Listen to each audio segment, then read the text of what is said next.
Hi, and welcome to another episode of Hot Takes with me, the Silver Fox.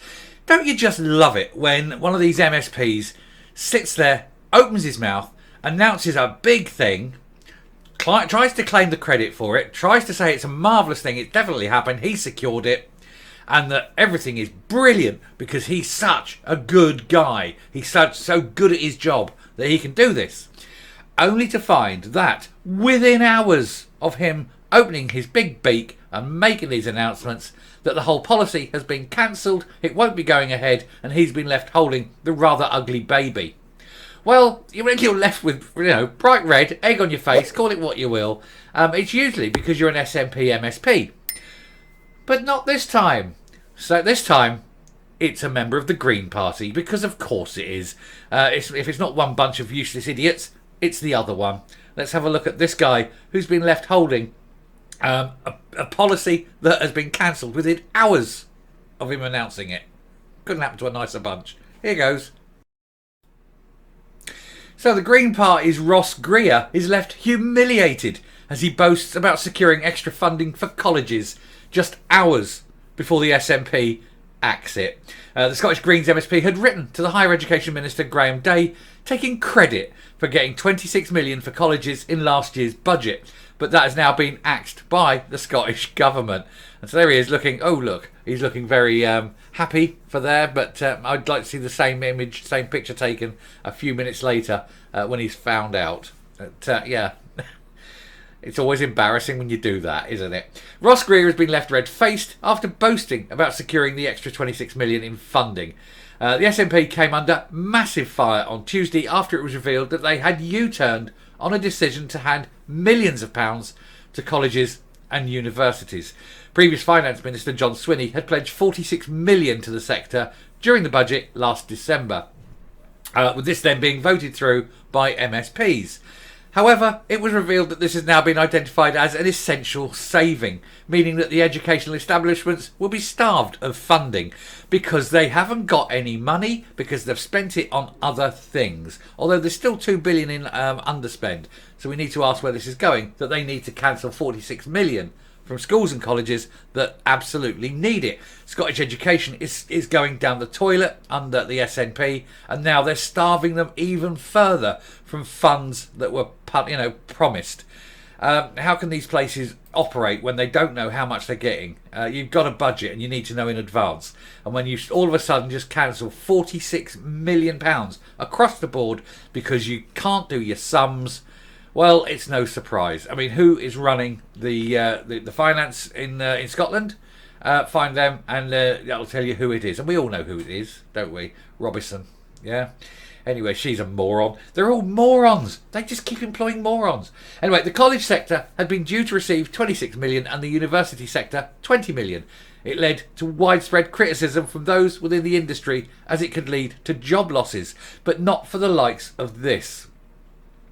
A letter from the Higher and Further Education Minister Graham Day confirmed that Education Secretary Jenny Gilruth had decided to axe the cash.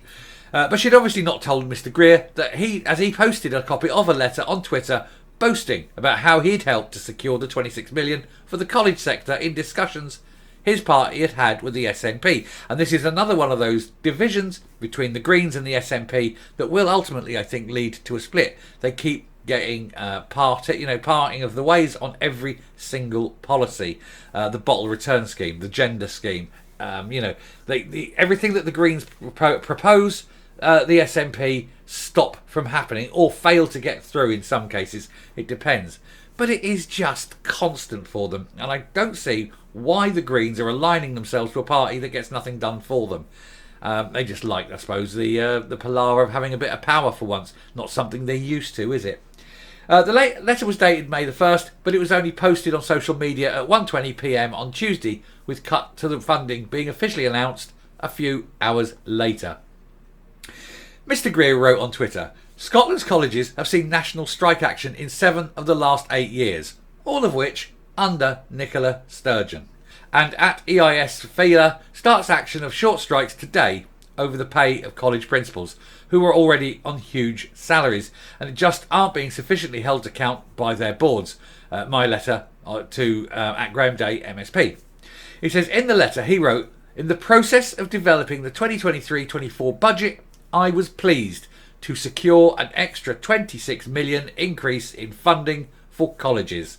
And while this was a welcome increase on plans previously set out in resource spending review, the sector still faces major challenges." Well, those challenges are about to get somewhat worse. Mr. Greer is yet to respond publicly about the cuts, which have been roundly criticised by opposition parties. Shona Struthers, Chief Exec of the Colleges Scotland, said colleges were deeply disappointed and dismayed, and it would cost each college £1 million. Stephen Kerr, education spokesman for Scottish Conservatives, said the move was a total betrayal of our education sector. Similarly, Scottish Labour education spokeswoman Pam Duncan-Clancy said it was a complete betrayal of students and staff. Now, we all know how badly education has fared in Scotland under the SNP for the last 16 years. And now they're proposing to cut the funding further. This means that education in Scotland can only go in one direction. You'd think it's already hit rock bottom now, but it's still got a long way to go. Why? Why is education so appallingly treated by the SNP? Apart from the obvious reason.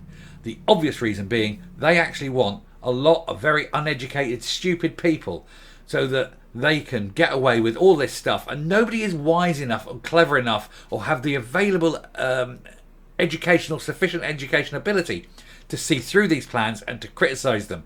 A stupid population is a docile one. The last thing they want is educated people calling them to account. It's the only explanation there can be.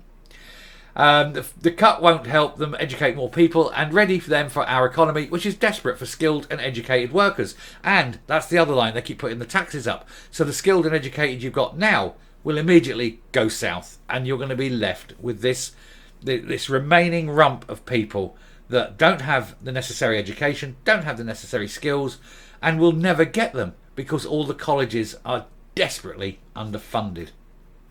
You have to ask if this is deliberate, and I have a feeling it may well be, because there's no other explanation.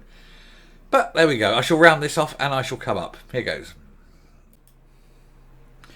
So there you are. You stand, you make a big public announcement before you know all the facts. Something you should never ever do.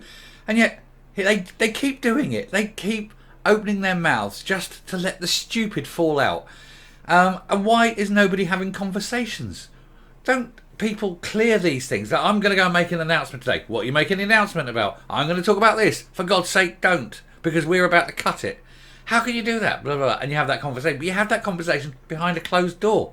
You don't go out in public, make a big announcement, and then have to scuttle back and say, "Oh, actually, I'm very sorry. It appears I didn't know what I was talking about." And that's all the SNP and the Greens do, isn't it? None of them know what they're talking about, ever, for God's sake. Anyway, I shall round off there. Thank you very much for watching. If you like what you're seeing here on the channel, please hit that subscribe button, ring that bell, leave a like, leave a comment, please share the video. Definitely leave a like, that's the one that helps the metrics. And until next time, stay safe. Stay well, don't make announcements without all the facts, and goodbye.